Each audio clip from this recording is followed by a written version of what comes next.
Welcome to Postpartum Unfiltered. The podcast where we get real about what happens during the postpartum period. I am Jillian, And I'm Sarah. and we are two doctor moms who are not prepared for what postpartum would bring. By sharing your stories, we hope to spread awareness and allow other families to be more prepared for the time after birth. Hello, and welcome to Postpartum Unfiltered. We're here today with Susanna. Susanna, welcome. Thank you so much for being here with us. Hi, so happy to be here. Can you start by telling us a little bit about yourself? Sure. Yeah. I guess I wear multiple hats like most of us working mothers do. Mhm. I am an advocate for disability families. I'm a certified professional life coach. I'm a Reiki master. I do energy work. I am a soul care coach. I'm an author. I'm a speaker. I'm a consultant. I am also a single mother to a girl with myriad disabilities and special needs and unique needs. And she is almost 18. Oh, So wow. I raised an almost legal adult. That We have both doesn't feel like it's survived. real. Yeah. Yeah, seriously. Okay, that's Is there amazing. anything? Yeah, that's awesome. Is there anything about your pregnancy or birth story that you'd like to kind of discuss that kind of ties in with your postpartum experience? Sure. Yeah. I always like to start off by sharing that I was obsessed with becoming a mother, like obsessed from, day one. And I, thought of, various careers that sounded interesting along the way. I wanted to be a pediatrician. I wanted to be a police officer at one point. So I could, Nice. be in charge and tell everyone that they're in trouble and breaking the rules. And so I was really looking so forward to motherhood. And I come from a big family. I'm one of five siblings. My dad is one of 13. Oh, And goodness. Wow. so I just was like, okay, I'm going to have lots of kiddos. I'm going to have 4 to 5 kiddos at least, no problem. I was so, good with kids. I had four, siblings, and I was sort of their mini mommy, and I just loved it. And so my journey really starts off with like, I have this, I'm so excited. I can't wait to be a mom. Got married 3 months later, pregnant. Just like dreamy because I was so ready. And I thought that I was also so in control. And so my pregnancy itself was not fun at all. I did not have like maybe I had one like half of a blissful day during my entire pregnancy. I threw up for 7 months. I Oh just my. never felt great. I just was uncomfortable. I was sleepless, restless. I had a really hard time with pregnancy. And I was also like, but this is not so uncommon, Mhm. right? This is, you hear about people who have, morning sickness or all day sickness or whatever you want to call it. Yeah. And so Right, right. I wasn't really complaining too much. I was just like, this is kind of hard, but there's an end in sight. Right. And that end Right. is going to be the due date. Mhm. Right. Or somewhere close to the due date. And so the due date actually came and went, Yeah, and my daughter was still not ready to be born. I know. And Those kids hold on. Yes. Yeah, I did everything, everything I could to get them out. I'm like, like, right. And you read all the, old wives' tales, right? Like, yeah. hey, there's this here in Los Angeles, there's this cafe that everyone's like, oh, but there's this special salad that's supposed to induce your labor. So I had Mhm. like one of those every day and nothing happened. And I'm reading, what to expect when you're what is it? What's that What book to called? expect when you're Always when you're expecting. expecting. Yeah, yeah, yeah. I actually just gave that Nothing. book to someone actually. Yes. So I was like reading I was like, where are the sign? Where is my mucus plug? Like, Yeah. what's happening, right? Yeah. Yeah. So anyhow, I wanted to just start off with that because I was like obsessed with becoming a mother, and I was just like, I'm going to be so amazing. I'm so experienced, and everything is going to be great. And the second that my daughter, Arizona, was born, she commanded so much attention, and it was very, very overwhelming. It was jarring. It was very unexpected. It was a lot more than a baby crying when they needed to be, fed or their diaper changed or what have you. And so very early on, I realized that there were going to be some additional challenges, and it took me a while to figure out what all those challenges were. But everything was very challenging, very difficult from the very beginning. Every possible thing that has to do with newborn life, breastfeeding, sleep training, me sleeping, because I was so anxious, I could not settle. My mind could not rest. My hormones were all over the place. I, was very much in shock that this was such a different experience than like being around all of my siblings and babysitting growing up and just being part of a very large family. It just was, very, very, very, very shocking and just not familiar. So Was the that's anxiety how it the worst for you? Sorry, when was the anxiety like? When did it peak for you? Like for me, it was like when I had to go home. I think that was the worst for me. But when would you say it was kind of the worst for you? So when I came home, which was really only like a day and a half after I gave Hmm. birth, it just seemed so quick. Everything just went by so quickly. I'm like, I'm not ready. I don't even know what I'm doing. I know Why? when they're cute to go home, I'm like, so no one's gonna come into the room and keep checking the Mm, baby, no, swaddling them, what? and I'm going by myself. Mm, Nobody. no, right. And Yeah. I'm also like, reminder, this is my first kid. They're like, yeah, no, we know. It's Yeah. fine. Here you go. Bye. I know. I was like, I'm just gonna have this thing and they're just gonna let me take it home just like that. Like, Don't you no want to like questions. check on me or Yeah. no? They're like, you have a car seat? Yeah, fine. Goodbye. Oh, yes, I did. Yes, and I did have a so Yeah. I mean that's all I needed. Yeah. And it was crazy. And so but my mother, who is a professor, still a professor actually to this day, so my daughter was born in June, and so my mom was off for the summer, and it was just like perfect timing, perfect blissful timing. And again, she raised five of us like Mhm. very easily, or so it seemed, Yeah. And so she came to live with us for a week. And it was honestly heavenly. Like my daughter cried a lot, but my mom was just there, And I just felt like this instant connection with my mom as soon as I gave birth. Literally, I was like, oh my gosh, my mom is like the most amazing saint who has ever walked on the face of this planet. How did Mhm. she do this? Right. So it was when she left, Sarah, like literally she was here for a week and she's like, okay. And then she had to get back, she was teaching some summer courses and she left my house. Also, this was my husband at the time also took that sort of first week off from work. He was still working, but he was working from home, which was not so common back then. Mhm.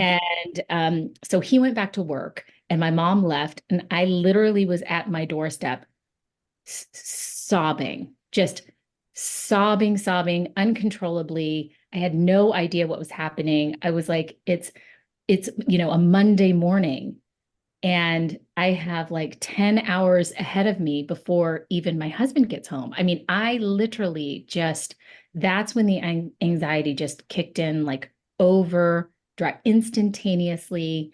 My blood was pumping, my heart was racing. I just felt completely out of control. I had no idea what was happening with my body.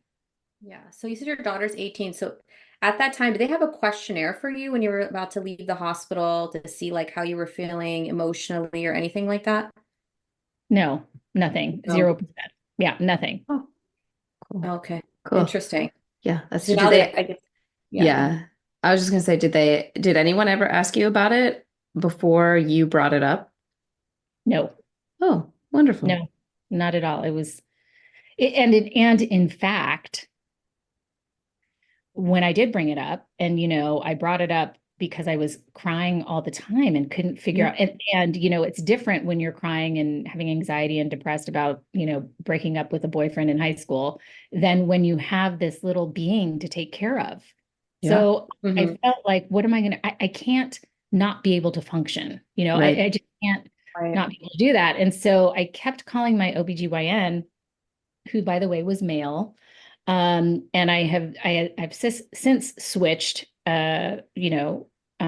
doctor's offices and practices, but he just was like, okay, well, it sounds like you just need to sleep. And so there was not really an understanding. There was no even talk. There was not even any conversation around this could possibly be postpartum anxiety, postpartum depression. Zero, zero, zero Yeah. Wow, conversation. that's so crazy. Yeah, it's really disappointing. And like Sarah and I had a guest a couple episodes ago who's a psychologist, and she was telling us that postpartum depression's not even in the DSM. It's a subcategory under general depression. So it gets like an honorable mention that it happens to people, and that's crazy to me because it's so prevalent. Yeah. Oh, yes, beyond, Yeah. beyond. I remember there was so this is so long ago, you guys. Like there Mhm. was barely Facebook. Actually, there wasn't Facebook. Yeah. There was like some mommy group called Peachhead Mommies here in Los Angeles, but it was like a thread, like an email sort of thing. And I remember posting to the group, like, you guys, I can't sleep. Yeah, I didn't know any of the moms on there, but I just knew that they were mommies. So I Mhm. was like, okay, you guys, I can't, I'm sweating, my heart is racing, I cannot fall asleep. Like sleep is just completely not part of my, I just, I have no ability to sleep because I'm so worried all the time that I'm going to miss something important. And, it wasn't until maybe the 17th or 18th comment that I got on my little post that someone was like, huh, maybe it's your hormones, maybe Wow. experiencing some postpartum anxiety. And I was like, what is that? Right. Yeah.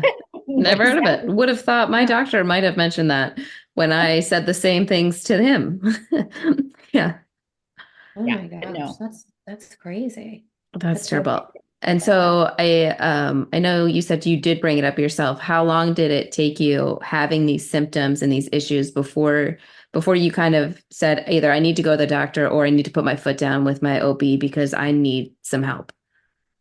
So I stopped sleeping through the night when my daughter was about 3 months old, 3.5 months old. Had a very challenging time sleeping up until that point. But when she was 3.5 months old is when I was, starting to sleep train her Hmm. because it's like, well, you need to sleep train her so you can sleep, right? Yeah. But when I started sleepy training her, I was so worried that I was going to miss her wake up that I just stayed up. Like my heart, my heart was racing. Like I said, my brain was going. I stopped sleeping. So it was so ironic. Like literally, my daughter starts sleeping through the night, and I stop sleeping. No, Period. perfect. Yeah, it was like I was like, this doesn't work. Yeah. Yeah, it's not one of us doesn't have to be awake. Yeah. The doctor doesn't know what he's talking about. Yeah. Yeah. It'll be fine. It was crazy making, you guys. I literally was like, there is something wrong with me. I was exhausted, by the way. So it wasn't that Of I wasn't course. Of exhausted. course, So yeah. it took 2 weeks of me not sleeping to fall into a debilitating, like psychotic depression. And as you would expect, if you're not sleeping a Right, wink right. for 2 weeks. And I remember laying in bed and I was getting all crazy kinds of support. I had this holistic chiropractor, Dr. Kalsa, who was so encouraging. He gave me this sleep mantra to repeat over and over. And I remember repeating it like 9 million times. I am ready, able, I'm able to receive restful, rejuvenating sleep, something like that. And I still repeat it to myself some of these times when I have a hard time falling asleep. But so I did that, and it was like 4 a.m. and I finally fell asleep on my own for the first time in 2 weeks. And I slept for 2 hours, and I felt like I slept for 2 years. Mm. And but before that, I literally had made a plan. I had called one of my sisters who was a mom at the time. Well, she's still a mom, but she was like, she was already a mom. Yeah. Yeah, yeah. All of a sudden. Someone you could refer to. Yeah. Yeah, right. So Yeah. one of my sisters and my mom, and I was like, they were like, we will take the baby, go check into wherever you need. Like it was that serious. And Hmm. Oh, wow. so I was like, okay. And I'm not someone to surrender. I'm not someone to need help, ask for help, receive help, certainly not receive help. Yeah. My cultural background does not allow for any of the things that would seem like it would make sense. So I literally was like, okay, I'm going to give my baby up. I'm going to go check into a hospital. They're going to put some sort of IV in me so I can go to sleep. and feel better. And at this point, I just didn't care. I just needed help. So that's when I slept for the 2 hours, I told my mother, I feel great. I felt like it was all because of me that I was able to sleep for the 2 hours. And so that's when I called the doctor and I was like, I need something. And then that began this horrible, vicious, crazy cycle of, ups and downs, trying to figure things out for the next 6 months. Oh, wow. And it took a very long time to try to figure out like the right, protocol, the medicines, the medications, the tools, the support, all of it. I was out of my mind. I honestly cannot believe that I survived that period in my life. To this day, I cannot believe it. So yeah, that's a lot happening. And do you think so it sounds like it was mostly anxiety, and then like anxiety caused the not sleeping, and the not sleeping kind of led you into this depression while there's still anxiety going on, that like having symptoms of depression was what kind of got the provider's attention? Because I feel like there's kind of this history of like when anybody has anxiety, but women in particular, it's like, just stop having anxiety. Like that anxiety is not real. Like just get it together, and so like, did that play into kind of the delay in treatment or the delay in figuring out the best treatment for you, do you think? for certain, that was definitely one piece of it. I also was calling my pediatrician. I was calling anybody who could help me. I called my pediatrician and he was like, he's like, well, you just need to get some help. Yeah, that's why I called you. That's why I'm calling. Yeah, exactly. That's why I'm calling you. Sir. Yeah. Where else Right. should I be No, and looking? he was like, no, just hire a nanny. And I was like, that's so What privileged. kind of advice? I mean, Yeah. right.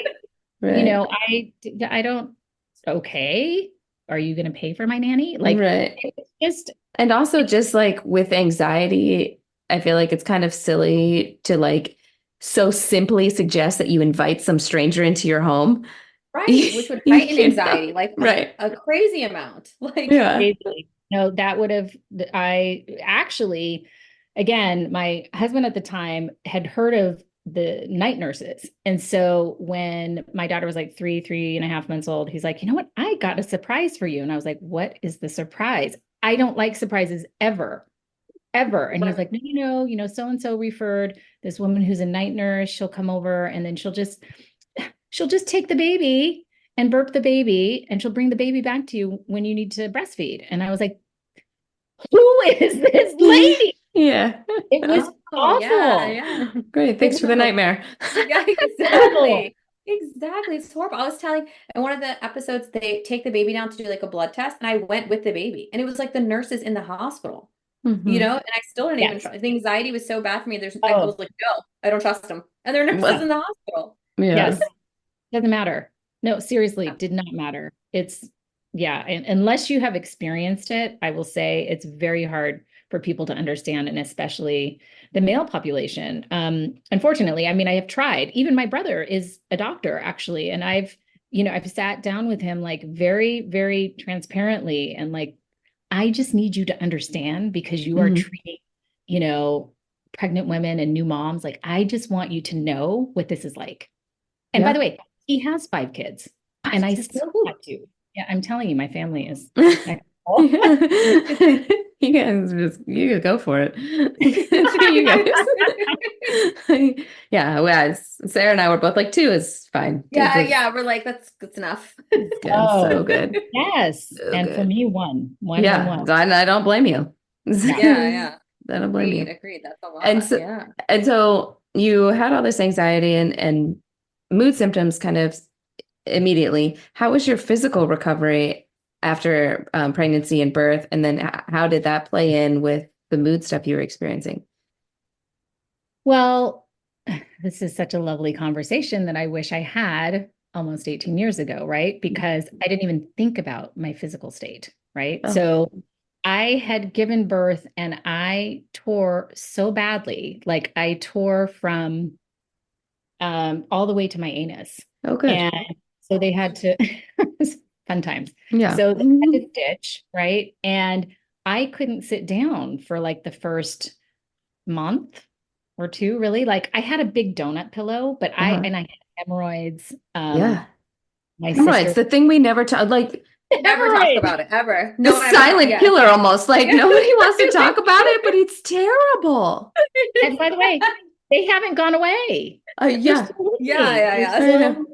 They're still my pals. Yeah, good. Just like fire Guys ants start every naming once in a them, we're gonna while. hang out for a while.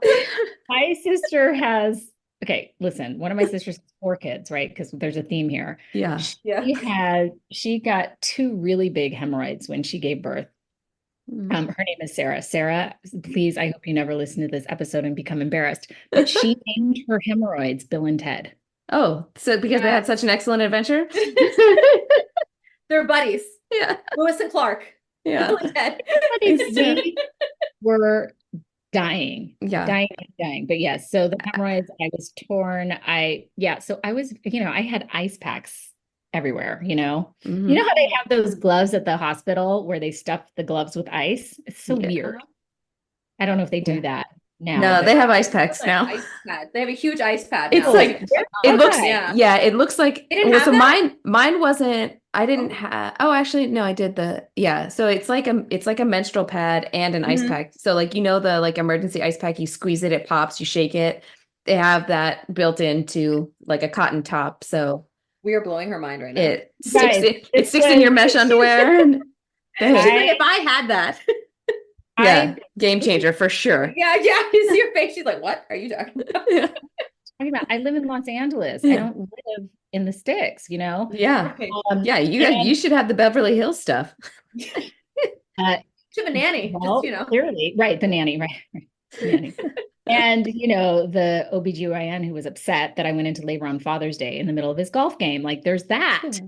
So you know what, honestly, that's actually something important to mention because I was having so much anxiety while I was giving birth because I felt like I was inconveniencing him. Yeah, that's terrible. Wow, you should So I feel you shouldn't be an OB if that's what you're gonna be like. I agree. Well, you know what, here in Los Angeles, and I'm totally overgeneralizing, but a lot of people schedule their births. So, this is what works for me. I'm going to get a, scheduled C-section this day and time because this works for my schedule. And I didn't do that. I just was like, I want her to come when she's ready to come. I wasn't interested in producing. That was just me, How far did you go? Because you did go past your due date. How far did you go? I was a week, 1 week. Okay, so 41. 41. Yeah. 41. Oh, it's every day past 40 is terrible. I know. It's terrible. I can't. Both my kids were over 40 and no, it's not. It's not for me. You know what they say? It's so interesting because they say I only had one, right? So they say your first one, takes its time, but the second one will just pop out like 3 weeks early. But that's a lie. That's a myth. The best research I've seen says that the gestation time is similar, but the labor will be shorter. And that was true for me, except both labors were still super long. So thanks, boys. Right. Mine was definitely shorter the second time. It was definitely shorter the second time. The labor or the gestation? Labor, yeah. The labor part. No, they both went to like 40 weeks in like 1 day or something like that. Yeah. 10 out of 10 don't recommend gestating for longer than you need to, but they come when they come, but that it's tough to be pregnant for that long. Really, especially when you were throwing up every day. That's terrible. I know you said for 7 months you were 7 months. Yeah, that's it. So then how did you were you able to eat during pregnancy or like you were eating and then just vomiting everything and then afterwards was your eating disorganized as well? No, my eating, here's the thing, like I have never had an issue. Like I have the hugest appetite ever all the time, no matter how sick I am. So because I was so nauseous all the time, I just craved carbs. I needed like 7 bagels a day, sandwiches, noodles, dumplings, like whatever I could get to sort of like curb the nausea. And so I ate a lot. I gained 50 pounds in my pregnancy. Oh, wow. So I was literally throwing up every day. So it was, that's another, ironic part of my journey. I was like, well, how does that make sense, Right. And, but I just was like, whatever I can do to feel okay in this moment to get to the next moment, I'm going to do it. Yeah. I'll figure everything else out later. And that's how I, sort of operated, after I gave birth as well. And that's not how I operate in life in general. Right. A planner, I'm always, pretty organized. I'm like, here's what I'm going to do. And this is what I'm going to do next Tuesday. And this is what I'm going to wear. And this is what I'm going to cook for dinner, next week, whatever. So it was a very different way for me to live and be. It was very uncomfortable. Yeah. And do you think also the idea, the expectation that you had of like, I'm meant to be a mother, it's going to be amazing, it's going to like complete me, or however words you would phrase it. I know you said you were obsessed with becoming a mother, and I assume that comes with some big emotions. And then did you feel that way after your daughter was here or differently? And how did that play in with your mood? Yeah, no, I mean, it was not helpful for my mood because I felt like a failure at the one quest that I had my entire life. And, I am a very sort of control freak type of person, type A Yeah, personality. type A's unite. That's why we're here. Yeah, yeah, exactly. The psychologist that we had on Told us, also, she was Yeah, like, yeah, she- type A people have a lot more depression and anxiety. And Sarah and I were just like, Yes, that's totally us. We are part of the statistic. You're like, you don't say. Yeah, right. Yeah, It's all exactly. coming together now. Yeah, making sense. Yeah. I grew up like, if I want something, I have to work hard. I have to study, I have to be disciplined. I can get into a good college. I can study hard. I can, get into a good grad school. I can, work hard and get the job. I can work even harder and get promoted. It's just, that's how my life has operated. Yeah. Pretty much, up until the time that I became a mother. And so everything, my life is completely upside down. It's completely, not anything like I thought motherhood would be like for me. And so that was the big lesson. Yeah. I think that was a lesson for me too, is that like, you're always like, if I do this, then this happens. So I'm like, if I do this with my kid, then this will be the outcome. And you realize like, my mom was like, they're human beings. They're going to be, you have no control. You have to let go of that control. You have to realize that A plus B doesn't always equal C. Yeah. And you're like, no, sorry, that doesn't make any sense. I'm like, he's going to eat spirulina. Okay. Yeah. Well, yeah, and again, you guys know because you have two each, right? So you did with the first might not work with the second and vice versa. And there's different ways that, kiddos respond. And I have it all wrong. I have no idea what I'm doing still. Yeah. Oh, yeah. But now she's almost on her own, released on her own recognizance. Like, good luck. You figure it out. Yeah, I mean, and that's part of the journey. It's like she's, almost 18. She has, myriad disabilities and special needs. And so I'm working on a conservatorship for her. And so it's like I am still kind of in the trenches. You know what I mean? Like, she's definitely grown and become more independent, and she's learning, and she's so interested in the world around her, and she will live independently someday. I believe that for sure. Maybe with support, maybe with roommates. I don't know. It's just a different timeline than what I had expected or anticipated. So it's a very long, mama is tired. You guys. How long do you feel like it took for you to start to kind of feel like yourself again after giving birth? Well, I would say so Arizona cried for the first 18 months of her life. So between the 18-month marker and the 2-month marker, so what is that, 6 months? That's when I started feeling like, exhale, right? Like, okay, now I think I kind of get it. Cause she had all kinds of food allergies, head to toe eczema. So that's why she was crying, because she was so uncomfortable and miserable all the time, right? And I was breastfeeding exclusively, so I had to change my diet. All of that contributed to my depression. Yeah. So it was there was this tiny little honeymoon period. And then when she was 2 is when we started realizing that developmentally some things were different and unique about her. So then my life, then I got depressed again. Yeah. So it's like up and down, cyclical,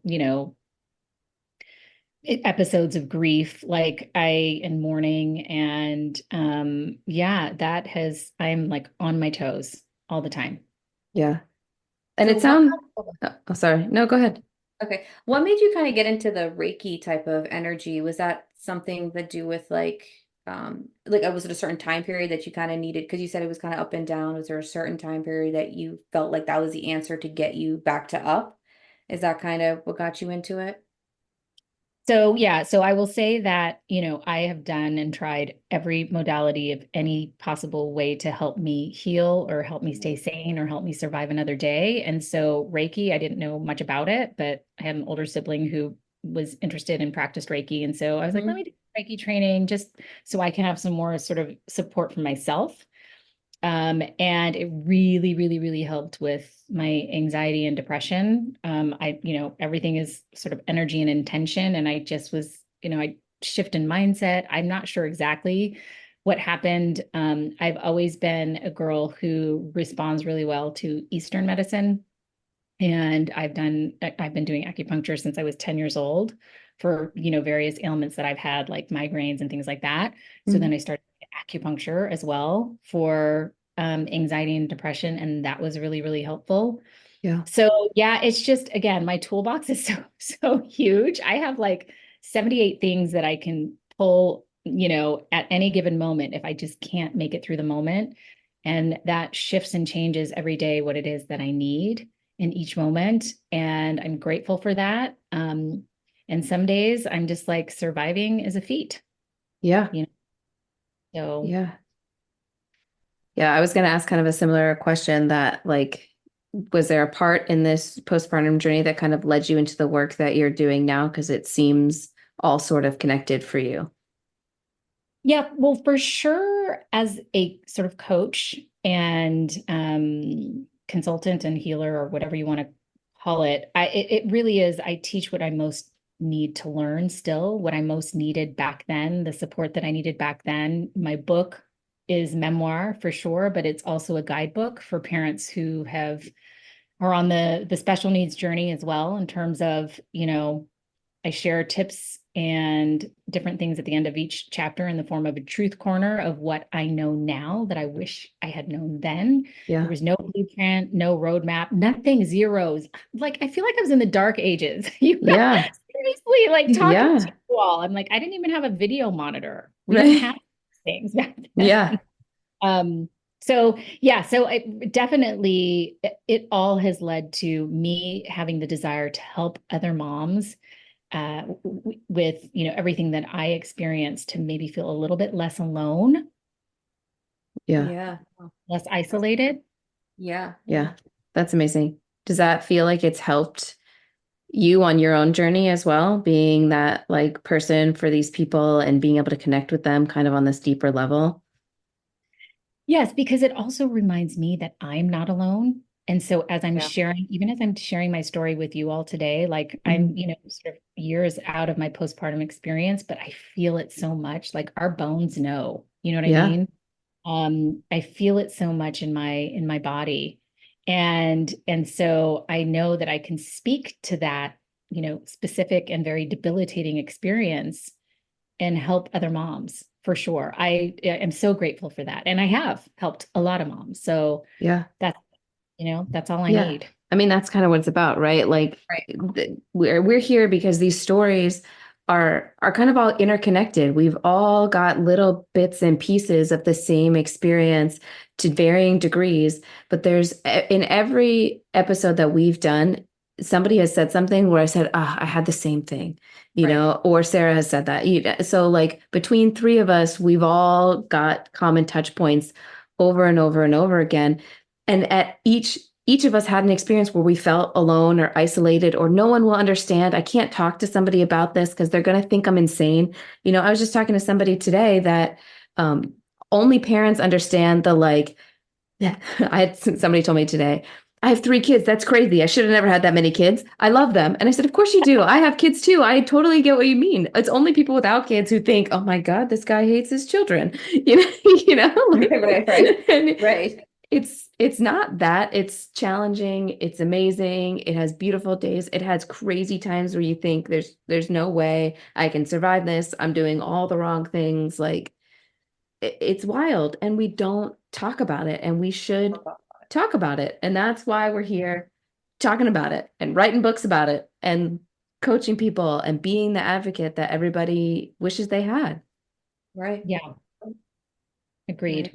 Yeah. Doing great work. Yeah, I think it's amazing. And Susanna, I'm so glad that you could come on today and talk a little bit about what you're doing and your book. And I want to make sure we get all of that information in the show notes for people, because I think they should read it too, and they can reach out and look at all of your stuff and kind of get that connection and build their network and their support system. Thank you so much. And I so appreciate you both. And I love this platform that you've created. And I know that it's going to be I know that it already has been so helpful. Thank you for listening to Postpartum Unfiltered. If you enjoyed the show, please like, share, comment, or leave a review. You can follow us on Instagram at postpartum.unfiltered. If you feel called to share your postpartum experience, please contact us on Instagram or at drjilliancampbell.com.